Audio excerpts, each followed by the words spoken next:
In continuation to the previous class, now let us discuss on patch loading. Basically, loading is of three types: continuous loading, patch loading and lumped loading. As we know that we have already discussed about continuous loading. Now in continuation to that, we are discussing now about patch loading. This type of loading employs sections of continuously loaded cable separated by sections of unloaded cable. It means, for an example, from here to here, if it is a transmission line, to some extent it is loaded, then to some other extent it is left free, and again it is loaded. This type of loading is called patch loading. In this way, the advantage of continuous loading is obtained, but the cost is greatly reduced. In fact, in submarine cable, it has been found unnecessary to use continuous loading over the entire cable to obtain the required reduction in attenuation, and the desired result without continuous loading over the entire length of the cable. The other type of loading, last type of loading, is lumped loading. The inductance of a line can also be increased by the introduction of loading coil of uniform intervals. This is called lumped loading.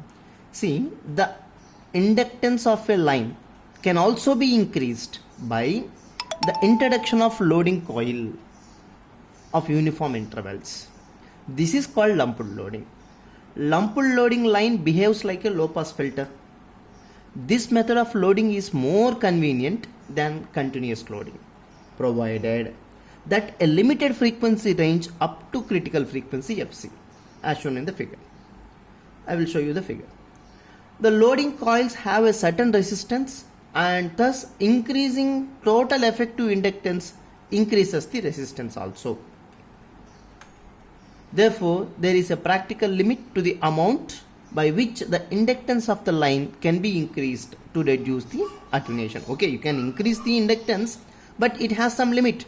Beyond that, if it is increased, then attenuation is going to be affected. Attenuation as well as the resistance is going to be affected. Therefore, the variation of characteristic impedance with respect to frequency under unloaded, continuously loaded and lumped loaded conditions is shown in the following diagram. See, this is for unloaded, continuously loading, lumped loading, unloaded, continuously loading and lumped loading curves.